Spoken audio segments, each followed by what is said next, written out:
અક્ષર મેળ છંદ. જ્યાં ચરણોમાં માત્રાની ગણતરી ન થતાં અક્ષરોની એટલે કે વર્ણોની સંખ્યા અને વર્ણોના સંયોજનથી ગણ બને છે ત્યાં અક્ષર મેળ છંદ છે. હવે અક્ષર મેળ છંદમાં ગણવામાં આવતા છંદો વિશેની વાત. 1. મનહર છંદ.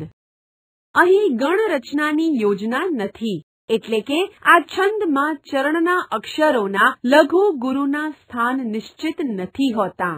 આ છંદમાં પહેલી અને બીજી પંક્તિના અક્ષરોની સંખ્યાનો સરવાળો 31 થતો હોવો જોઈએ અને છેલ્લો અક્ષર એટલે કે 31મો અક્ષર ગુરુ હોવો જોઈએ.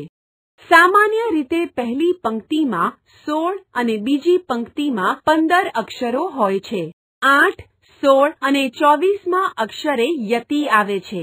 4 અક્ષરોના 7 આવર્તનો પછી છેલ્લા ગુરુ સાથે અક્ષરનો સંધિ આવે છે. ઉદાહરણ દ્વારા આ છંદને સમજીએ.